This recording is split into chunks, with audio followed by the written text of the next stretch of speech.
Hello everyone, क्या हाल है मेरा लाल। आज हम लोग बेसिकली क्या करने वाले हैं, कोऑर्डिनेट ज्योमेट्री जो मैंने आपको पढ़ाया था, कोऑर्डिनेट ज्योमेट्री, इसमें हम लोगों ने पढ़ा था बेसिकली कोऑर्डिनेट ज्योमेट्री में इसका बेसिक्स, और उसके बाद हम लोगों ने पढ़ा था क्या, equation slope of straight line, उसके बाद फिर इक्वेशन ऑफ स्ट्रेट लाइन। देखो एक चीज़ समझ लो, जो हमने बेसिक पढ़ा है वो 10th का बेसिक था, और उससे रिलेटेड क्वेश्चंस आपके एग्जाम में नहीं आता है। बहुत होगा तो एक आठ ऑब्जेक्टिव पूछेगा, लेकिन वो भी नहीं पूछता है। बेसिकली जो क्वेश्चंस आता है वो आता है slope of a straight line और equation of a straight line से, ठीक है।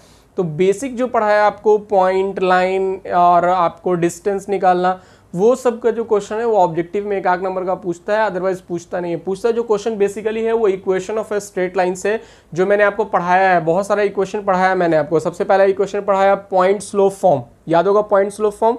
फिर दूसरा मैंने पढ़ाया 2 पॉइंट फॉर्म। फिर तीसरा मैंने आपको पढ़ाया स्लोप इंटरसेप्ट फॉर्म, फिर इंटरसेप्ट फॉर्म और नॉर्मल फॉर्म। 5 तरह का फॉर्म आपको पढ़ाया है। इस पांचों तरह के फॉर्म पे आज हम लोग क्वेश्चंस बेसिकली करने वाले हैं। क्वेश्चन इसी पे आता है बाबू, ठीक है। तो उससे रिलेटेड क्वेश्चंस अभी हम लोग करने वाले हैं। थोड़ा देखिए, ध्यान दीजिए बोर्ड पे, और क्वेश्चंस हम लोग सॉल्व करते हैं। ओके,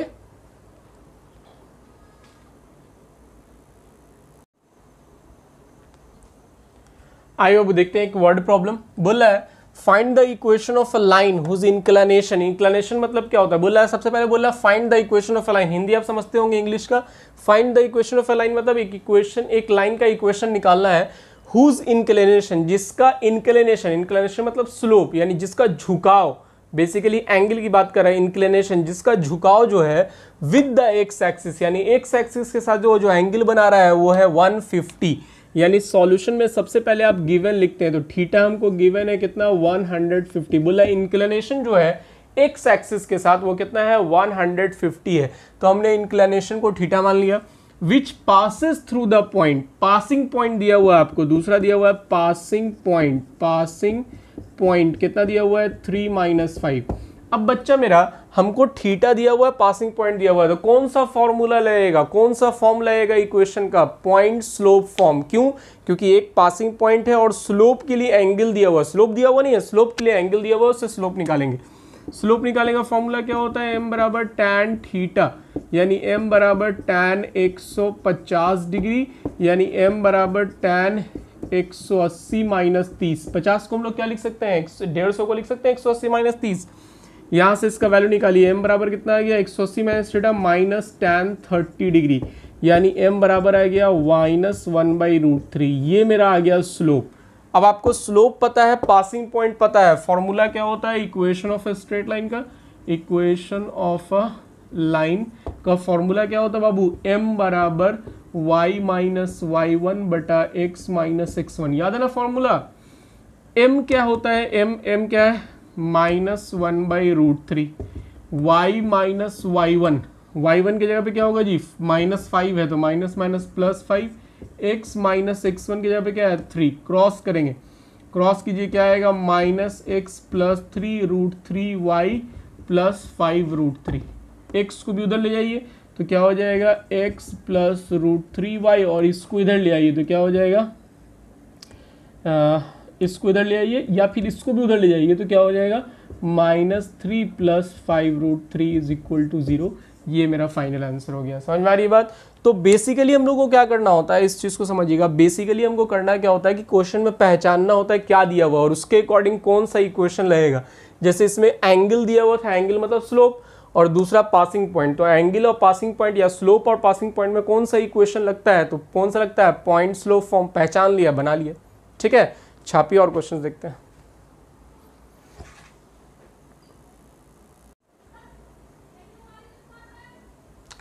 अब एक ऐसा क्वेश्चन करते हैं जिससे बहुत सारा क्वेश्चन आपका सॉल्व हो जाएगा। दो फार्मूला, पहला 2 फार्मूला से 2 पॉइंट फॉर्म और स्लोप पॉइंट फॉर्म का जितना भी क्वेश्चन होगा वो आपसे सॉल्व हो जाएगा। एक ऐसा क्वेश्चन करते हैं जिसमें ऑलरेडी 3 तरह का क्वेश्चन है, तो तीनों तरह का क्वेश्चन एक ही क्वेश्चन में हम लोग सॉल्व कर रहे हैं। समझिए, बोल रहा है कि एक ट्राइंगल है जिसका वर्टिसेस दिया हुआ है। If A B C are the vertices of a triangle. Vertices of a triangle का मतलब ट्राइंगल का जो बिंदु होता है, पॉइंट, वो दिया हुआ है। ट्राइंगल क्या है तुम्हारा, यहाँ पे बनाते हैं। एक ट्राइंगल है, ट्राइंगल ए बी और सी। एक ट्राइंगल ए बी सी है। ए दिया हुआ है 1 4, ए का कोऑर्डिनेट 1 4 है, बी का कितना है 2 - 3, और सी का कितना है, सी का है -1 -2, ये दिया हुआ है। बोल रहा है are the equation, find the equation of, पहला द मीडियन थ्रू ए के थ्रू मीडियन। मीडियन क्या होता है बच्चा, जो लोग बिहार बोर्ड से वो समझेंगे मीडियन किसको बोलते हैं। मीडियन वैसे लाइन को यानी वैसे रेखा को बोलते हैं जो ए से इस BC को यानी इस लाइन को दो इक्वल पार्ट में डिवाइड कर दे। अब आप इसका हिंदी समझ लीजिए, हिंदी में इसको क्या बोलते हैं, बट इंग्लिश में इसको कैसे एक्सप्लेन करते हैं मीडियन को, क्योंकि आपको इंग्लिश टर्मिनोलॉजी अब याद रखनी है बाबू। आप बिहार बोर्ड में जहां तक 10 तक पढ़े हो, अब जो आप आगे हो, अगर CBSE से तो आप जानते हो गए, लेकिन अगर बिहार बोर्ड से हो तो अब आगे की टर्मिनोलॉजी आपको इंग्लिश में ही सीखनी है, इसलिए इसको बढ़िया से समझिएगा। बेसिकली एक पॉइंट ए से इस लाइन, सामने वाले लाइन को दो इक्वल पार्ट में डिवाइड करने वाले लाइन को कहते हैं मीडियन। तो हम मान लेते हैं कि AD इसका मीडियन है, मान लेते हैं कि AD मीडियन है। तो हमको सबसे पहला बोल रहा है, पहला क्या बोल रहा है कि द मीडियन थ्रू ए के थ्रू मीडियन निकालिए। तो ए के थ्रू जो मीडियन आएगा वो कहाँ आएगा, BC पे आएगा। अब इस मीडियन को हमको फाइंड करना है। देखिए बढ़िया समझिएगा बाबू, जब हम इस A को D से ज्वाइन किया तो ये दो इक्वल पार्ट में डिवाइड हो गया। दैट मीन्स कि D जो है वो BC का मिड पॉइंट है। मिड पॉइंट मतलब बीच का बिंदु, यानी D जो है वो BC का मिड पॉइंट है। तो यहाँ पे सबसे पहले लिखेंगे here D is the mid point of BC। D BC का मिड पॉइंट है। अब D BC का मिड पॉइंट है तो इन दोनों से हम इसका वैल्यू निकाल सकते हैं। मिड पॉइंट फॉर्मूला से x1 + x2/2 कर सकते हैं। तो यहाँ पे लिखेंगे by using mid point formula. Mid point फॉर्मूले का इस्तेमाल करके बाबू क्या हो जाएगा, देखिए तो D निकालने के लिए क्या करेंगे, x1 + x2/2, 2 - 1/2, 2 minus plus minus तो माइनस हो गया बाई 2, और -3 - 2 यानी -3 - 2/2, यानी बेसिकली D पॉइंट मेरे पास क्या आ गया, देखिए तो इसमें से घटेगा तो 1/2 बचेगा, इन दोनों ऐड होगा तो -5/2 बचेगा। ये मेरा D पॉइंट आ गया। D हमको निकल चुका बाबू, A हमको पता है, D हमने निकाल लिया, A हमारे पास ऑलरेडी पता है। तो अब हमको क्या करना है, बेसिकली हमको निकालना है इक्वेशन ऑफ AD। तो देखो दो पॉइंट, दो तरीका मैंने बताया, एक तो पॉइंट और स्लोप। तो यहाँ पे स्लोप तो निकला नहीं है, यहाँ पे पॉइंट निकला है, दो पॉइंट। तो ये पॉइंट और ये पॉइंट, 2 पॉइंट किसी लाइन का पता है तो हम उसका इक्वेशन निकाल सकते हैं। कौन सा फॉर्मूला से, 2 पॉइंट फॉर्म से। तो यहाँ पे लिखेंगे equation of median AD। Median AD का इक्वेशन निकालने के लिए हम लोग क्या करेंगे, यहाँ पे तो फॉर्मूला लगाएंगे, 2 पॉइंट फॉर्म, 2 पॉइंट फॉर्म लगाएंगे। क्या होता है, y - y1/x - x1 is equal to y2 - y1/x2 - x1। ठीक है, y - y1 क्या है जी, यहाँ देखिए y1 क्या है 4 x - x1 क्या है 1 is equal to y2 - y1, y2 कितना है, ये वाला पॉइंट है ना D, 1/2 और -5/2। तो y2 क्या है, -5/2, -5/2 माइनस यहाँ क्या है 4, x2 - x1 कितना है 1/2 -1। ठीक है, अब इसको क्रॉस कर देंगे, क्रॉस मल्टीप्लाई करके इसकी वैल्यू आप फाइंड आउट कर लीजिएगा। ये आपका इक्वेशन ऑफ AD आ जाएगा। समझ में आ रहा है इक्वेशन ऑफ AD कैसे निकला, छापिए। फिर हम लोग दूसरा बनाते हैं एल्टीट्यूड। ये अभी हमने मीडियन फर्स्ट बनाया है, D से मीडियन निकाला है, इसको छाप लीजिए। तो फिर हम लोग दूसरा सॉल्व करते हैं।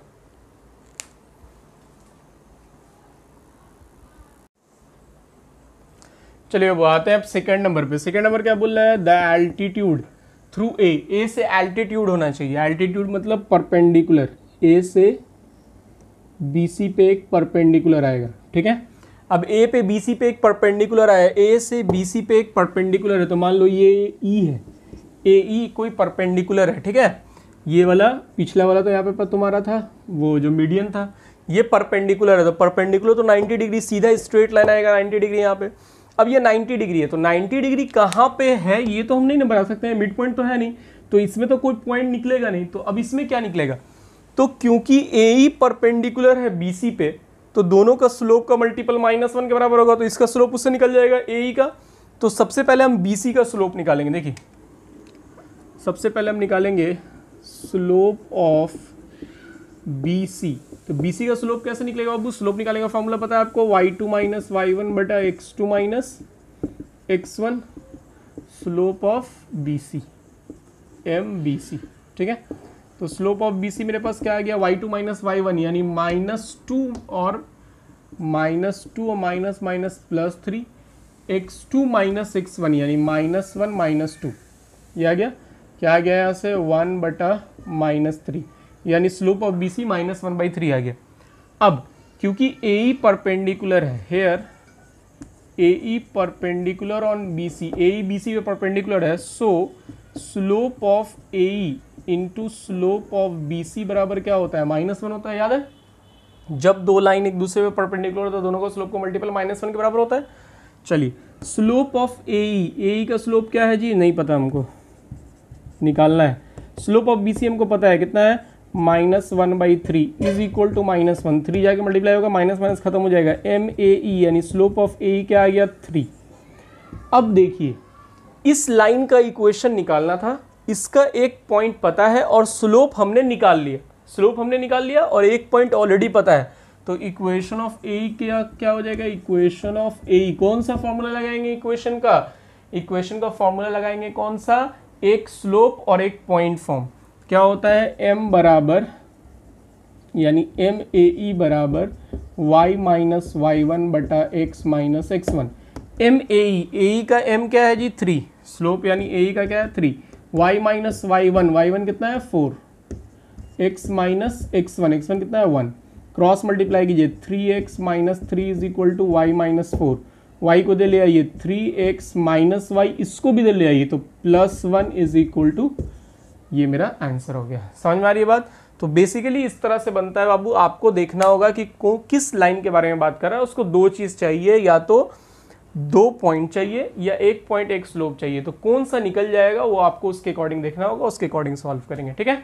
एक और क्वेश्चन है इसमें, तीसरा वाला, उसको भी बनाते हैं, पहले इसको छाप लीजिए।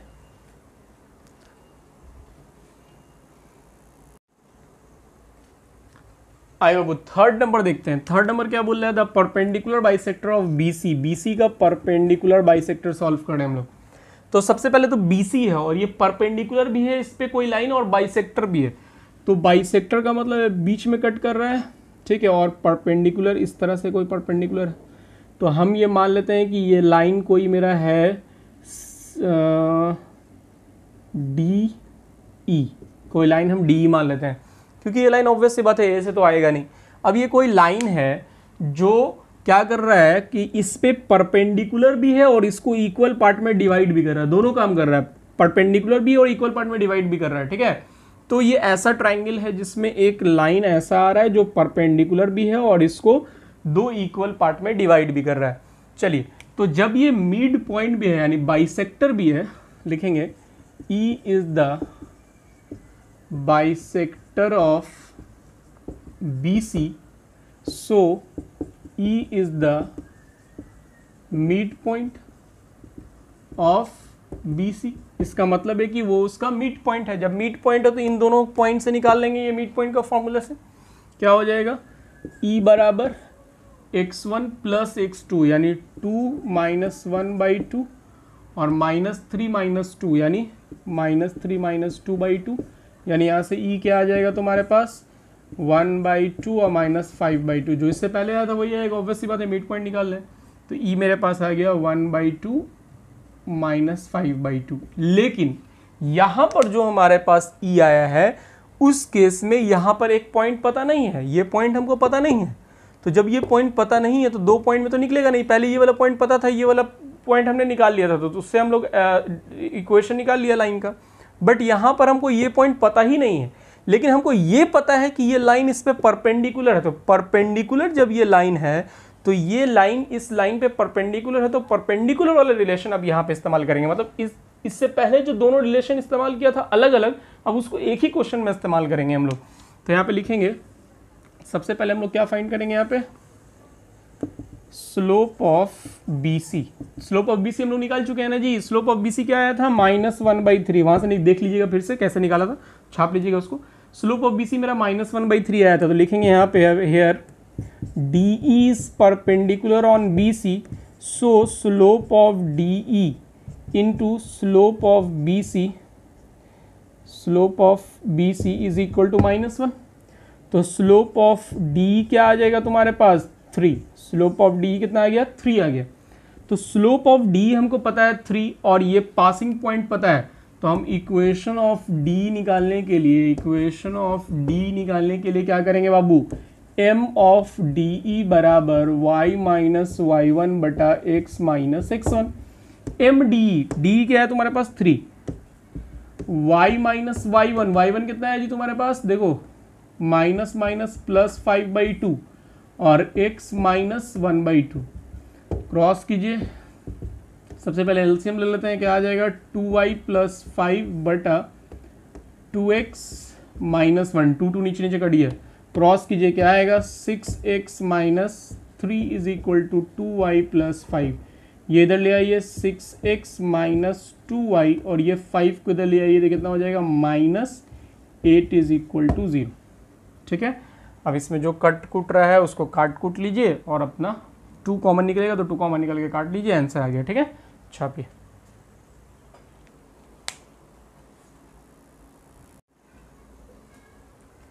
आइए अब एक क्वेश्चन देखते हैं। बोल रहा है if A B C are the vertices of a triangle A B C, find the equation of find the bisector of angle A. Angle A का बाइसेक्टर निकालना है। सबसे पहले एक ट्रायंगल बनाते हैं, ए दिया हुआ है 4 3, बी दिया हुआ है 0 0, सी दिया हुआ है 2 3। बोल रहा है कि are the vertices of a triangle ABC, find the equation of the bisector of angle A. Angle A का बाइसेक्टर, जो एंगल ए को 2 इक्वल पार्ट में डिवाइड करे वो एंगल ए का बाइसेक्टर हो गया। ठीक है, तो एंगल ए के बाइसेक्टर का इक्वेशन निकालना है। तो हम मान लेते हैं कि एडी जो है वो एंगल ए का बाइसेक्टर है। अब एडी का इक्वेशन निकालना है आपको। देखो होता क्या है बाबू, आपने पढ़ा होगा 10th क्लास में एंगल बाइसेक्टर थ्योरम। आपने अगर 10th क्लास पढ़ा होगा तो आपने पढ़ा होगा angle bisector theorem. Angle bisector theorem में क्या होता है कि ए बी बटा ए सी बी डी बटा सी डी के बराबर होता है। ठीक है, तो वहां से आपको ये डी पॉइंट किस रेशियो में इसको डिवाइड कर रहा है वो निकल जाएगा, तो उससे सेक्शन फॉर्मूला से डी पॉइंट निकल जाएगा। ठीक है, याद रखिएगा जब भी एंगल बाइसेक्टर का क्वेश्चन होगा तो आपको 10th क्लास में जो आपने पाइथागोरस थ्योरम 10th क्लास में जो आपने पढ़ा था बीपीटी बेसिक प्रोपोर्शनल थ्योरम या थेल्स थ्योरम जिसको बोलते हैं, उसी से रिलेटेड आपको यहाँ पे यूज करना पड़ेगा, जिसको हम लोग बोलते हैं एंगल बाइसेक्टर थ्योरम। उसी चैप्टर में पढ़ना है बेसिकली। सॉल्यूशन में जाएंगे, लिखेंगे by using angle bisector theorem A B बटा A C is equal to B D बटा सी डी, या सी डी या डी सी, जो भी है डी सी। ठीक है, तो बी डी और डी सी निकालने के लिए ए बी और ए सी का डिस्टेंस, ए बी और ए सी का डिस्टेंस हम लोग निकाल सकते हैं ना जी। तो क्या हो जाएगा बी डी बटा D C is equal to, A B का डिस्टेंस निकालिए। ए बी का डिस्टेंस मतलब ये 4 माइनस 0 का होल स्क्वायर प्लस 3 माइनस 0 का होल स्क्वायर, ये आ गया ए बी।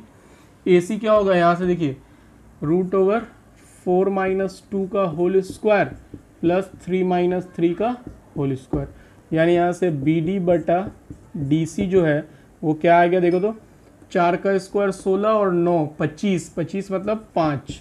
यहाँ देखो 4 का स्क्वायर मतलब यहाँ से 2 बचेगा, 2 का स्क्वायर 4, 4 का रूट 2 और ये तो कट जाएगा। तो यानी यहाँ से मेरे पास आ गया कि B D is to D C जो है वो 5:2 है। ये डी पॉइंट इस बी सी को 5:2 में डिवाइड कर रहा है। ठीक है, तो देखेंगे हेयर डी पॉइंट जो है डिवाइड्स बी सी इन 5:2। ये जो डी पॉइंट है ये बी सी को 5:2 में डिवाइड कर रहा है। जब ये इसको 5:2 में डिवाइड कर रहा है तो सेक्शन फॉर्मूला से डी निकल जाएगा बाबू। तो लिखेंगे बाय यूजिंग सेक्शन फॉर्मूला, मेरा बच्चा सेक्शन फॉर्मूला इस्तेमाल करके हम लोग यहाँ पे डी का कोऑर्डिनेट निकालेंगे। x बराबर क्या होता है mx2 प्लस nx1 बटा m प्लस n, और y बराबर क्या होता है my2 प्लस ny1 बटा m प्लस n।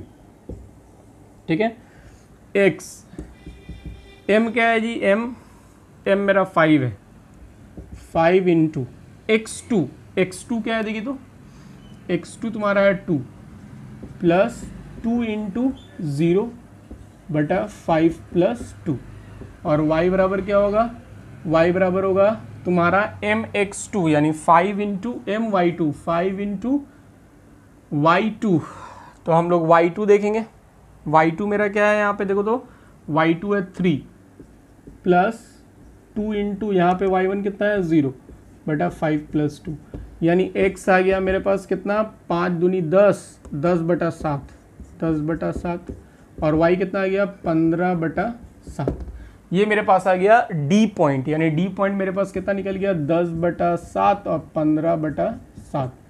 अब बाबू मेरा आपके पास a पता है d पता है, इक्वेशन ऑफ AD कैसे निकालिएगा, इक्वेशन ऑफ AD 2 पॉइंट पता है तो इक्वेशन ऑफ AD निकालेगा फॉर्मूला y माइनस y1 बटा x minus x1, y2 minus y1 बटा x2 माइनस x1 यानी y माइनस y1 बटा x minus x1, y2 minus y1 बटा x2 माइनस x1 क्या हो जाएगा y माइनस y1, y1 क्या है जी देखो तो किसी को भी मान लो, y1 3 मान लो, x माइनस x1 यानी 4, y2 कितना है 15 बटा 7 माइनस y1 यानी 3 बटा x2 यानी 10 बटा 7 माइनस 4। ठीक है, अब इसको सॉल्व कर लीजिए आप, आसान है, y माइनस 3 बटा x माइनस 4 और यहाँ से एलसीएम लीजिए, 7 या 21, 21 15, 21 में से 15 गया यानी बचेगा माइनस 6। ठीक है, 7 नीचे वाला कट जाएगा, 7 चौक 28, 28 में से 10 गया कितना बचेगा 18। ठीक, यहाँ से काटिएगा आएगा -1/3, क्रॉस मल्टीप्लाई कीजिएगा आंसर आ जाएगा। ओके, छाप लीजिए, आंसर निकाल लीजिएगा।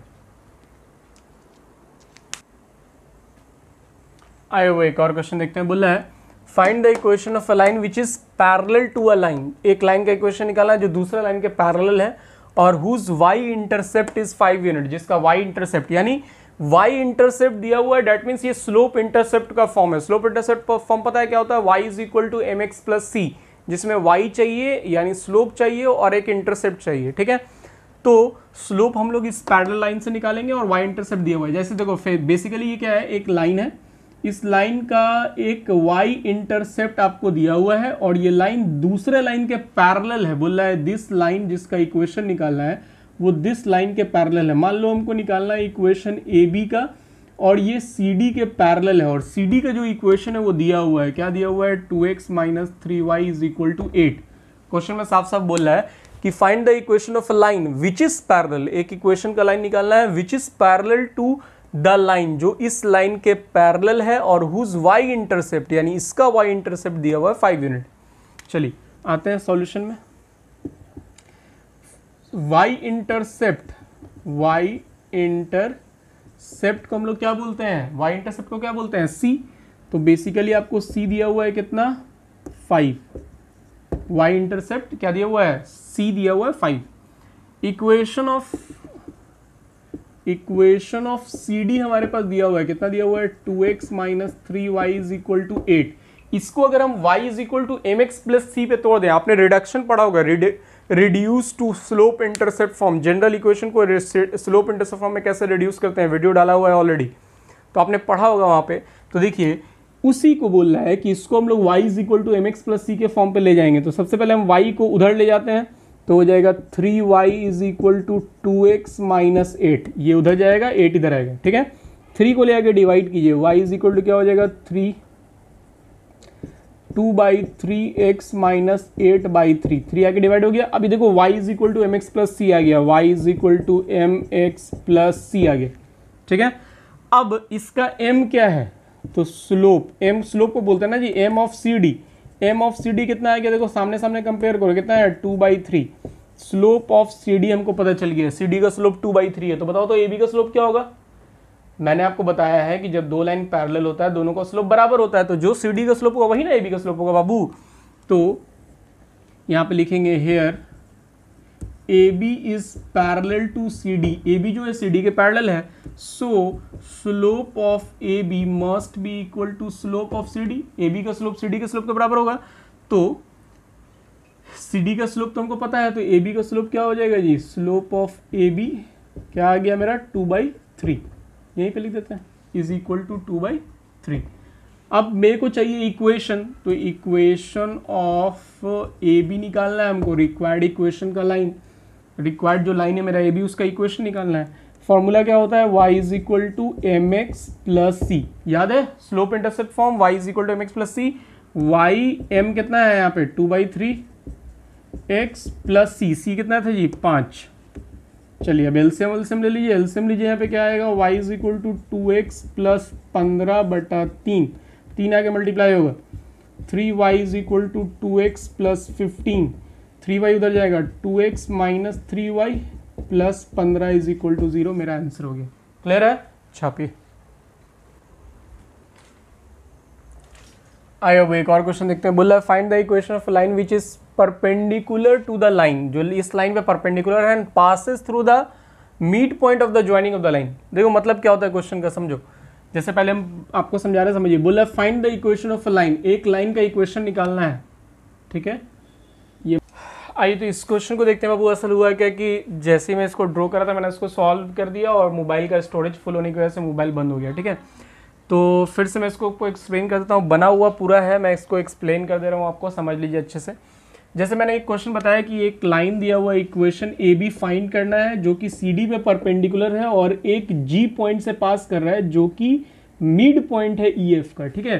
तो अब हमको इस पर सॉल्व करना है, समझिए। सबसे पहले इक्वेशन ऑफ सी डी मेरे पास दिया हुआ है, ये सी डी का इक्वेशन दिया हुआ है, क्या दिया हुआ है 3x plus 2y is equal to 8, ये हमको इक्वेशन ऑफ सी डी दिया हुआ है। तो इक्वेशन ऑफ सी डी में स्लोप y बराबर एम एक्स प्लस सी करके हमने स्लोप ऑफ सी डी निकाली है -3/2, यानी इस सी डी का स्लोप आ गया। अब ए बी सी डी पे परपेंडिकुलर है तो दोनों का मल्टीपल -1 के बराबर होता है, तो ए बी का स्लोप निकल गया 2/3, स्लोप ऑफ ए बी निकल गया। अब स्लोप ऑफ ए बी हमको पता है और ये पता है कि जी जो है वो पासिंग पॉइंट है ए बी का जो कि मिड पॉइंट है ई एफ का, तो हमने जी को जी मिड पॉइंट फाइंड कर लिया। जी मिड पॉइंट कैसे होगा वो x1 plus x2/2 y1 plus y2/2, यहाँ से 5 1 आ गया, यानी जी पॉइंट मेरा 5 1 आ गया।